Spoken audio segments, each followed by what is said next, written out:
lagi po nating pakatatandaan, kung may mga gold coins, marami din pong platinum na coins. At baka hindi natin alam minsan, may hawak na pala tayong platinum coins, hindi lamang po natin ito napapansin at hindi po natin alam na ito ay napakalaki ang halaga.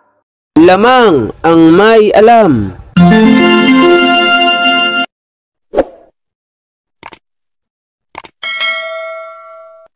Magandang panahon ulit mga kaibigan, dito po sa aking channel o sa ating channel, More Than Treasures. So salamat pong muli sa lahat ng nakasubaybay at sumusuporta po sa ating channel. Ang ating topic po ngayon ay lagi po nating tatandaan, kung meron pong mga gold coins, meron din naman pong mga platinum coins. At ang ating pong topic ngayon ay ang tungkol sa mga platinum na coins. Paano ba malalaman kung ang isang coins ay platinum? Ngunit bago po yun ay shout out po sa ating isang masipag at lagi pong sumusubaybay sa ating channel. Siya po ay lagi nagchat-chat sa akin at nagbi-video call pa nga kami minsan dahil pinapakita niya po ang mga items na hawak niya. At siya po ay desididong matuto sa alahas. Tingin ko po naman may potential po siya na maging bihasa sa pag-aalahas dahil parang ganyan po ako na magsimula sa kanya. Kaya lang, ang kaibahan po namin, sa kanya po ay may nagtututor na katulad ko. Nakakatawag po siya sa akin. Ako po, nung ako magsimula, talagang wala po akong tutor. Kaya po, malaking pera ang nawala sa akin bago po ako maging bihasa. Hindi po tayo madamot ng kaalaman, kaya lahat po ng may katanungan, pwede niyo po akong tanungin sa aking Facebook page po. Sa Facebook page ko po ng More Than Treasure. Bagong gawa ko lamang po yan. Ano po? At shoutout po sa ating kaibigan. Siya po ay taga Kogyo, Antipolo City. Kay GC Mix TV. Ito po ang kanyang channel. GC Mix TV.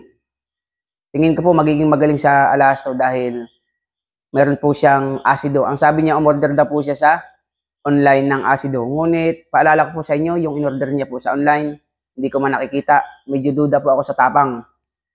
Kasi, ang amin pong asidong ginagamit is talagang lahat ng alahas, lahat ng kilatis ng bakal, malalaman mo kung marunong ka lamang pong gumamit. Ngunit may mga online po ngayon na lumalabas na meron lamang pong asido para sa 24K, para sa 21K, para sa 18K.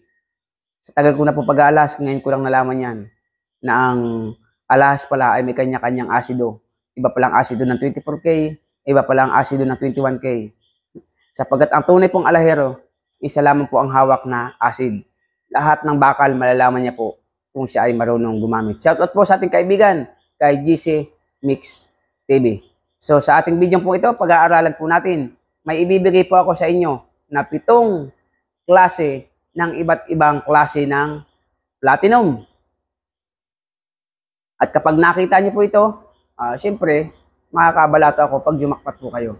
Number 1, isa po sa platinum coins, ang 1998 Liberty 10 US dollar.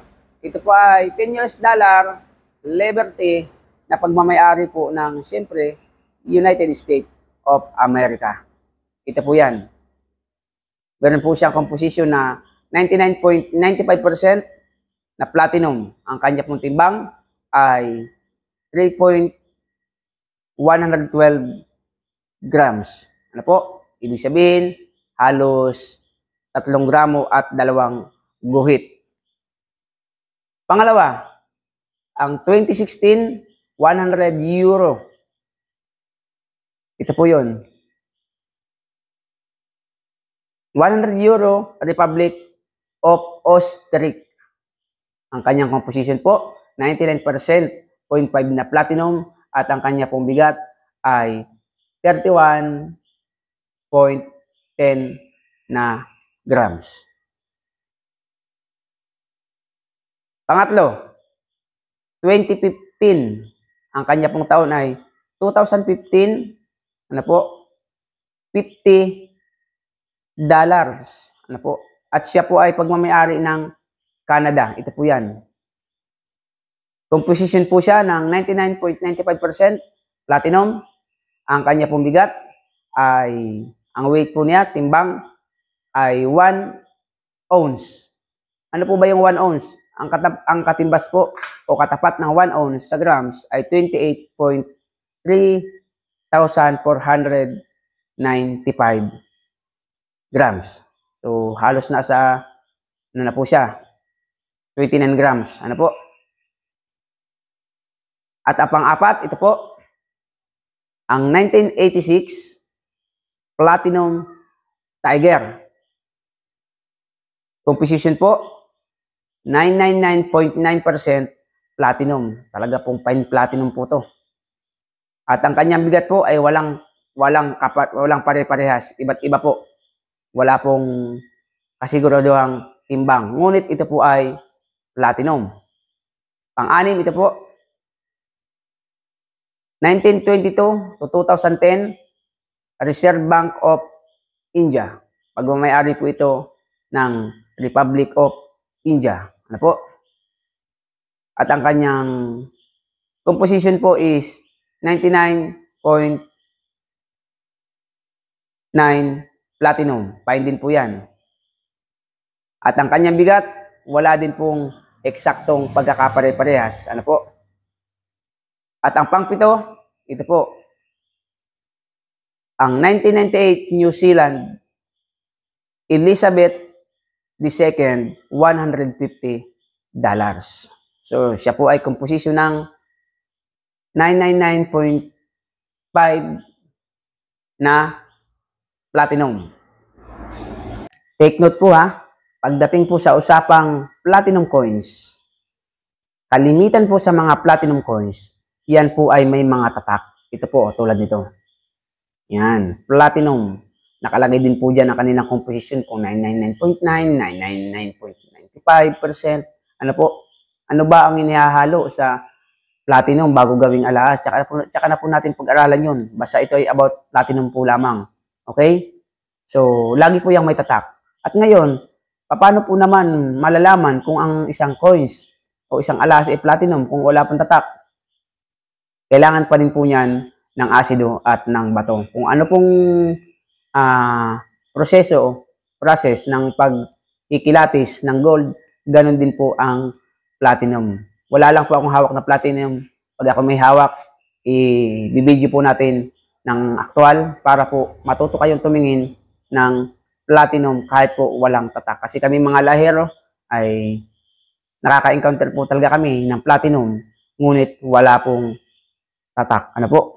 Gaya nga po nung una kong video, sabi ko sa inyo, para malaman nyo kung platinum, ay ilagay nyo po sa silane. Asul po ang ano nun, ang apoy. Or sa acetylene, blue fire po yan. Sapagkat hindi po kayang tunawin yan ng asul lamang na apoy, tulad ng acetylene or ng sa silane. Ngunit hindi ko po sinasabi na porque hindi po kayang tunawin ng acetylene o ng silane ang platinum, ay hindi na po ito kayang tunawin. May proseso din po yan ng pagtunaw sa platinum. At saka ko na po ituturo sa inyo kung paano po matutunaw ang isang platinum. So nawa po ay may natutunan kayo sa ating video. At kung kayo lamang po ay napadaan sa aking channel, pwede pong pakisubscribe nyo naman ang ating channel kung magugustuhan nyo po. At kung hindi nyo naman po nagustuhan, ay gustuhin nyo na po, sapagkat ito po ang tutorial ng patungkol po sa iba't ibang klase ng jewels, ng alahas. Ano po? At sa ayaw nyo at sa gusto, kapag pinanood nyo po ang ating channel, sisiguraduhin ko pong kayo ay matututo. Kung ayaw nyo mang magnegosyo sa alahas, pang sarili na lamang po, na kung sakaling bumibili kayo ng alahas sa mga pawn shop or saan sa anuman, at least may alam na po kayo kung paano bibili ng alahas. At kung magugustuhan nyo po, pakilike and share sa ating mga kaibigan, pakishare nyo po. Kung may mga katanungan po kayo, ay comment lamang po kayo sa ibaba at kayo naman po ay aking sasagutin. Shout out po sa ating mga kaibigan po. Maraming pong salamat at God bless po sa bawat isa. Lamang ang may alam.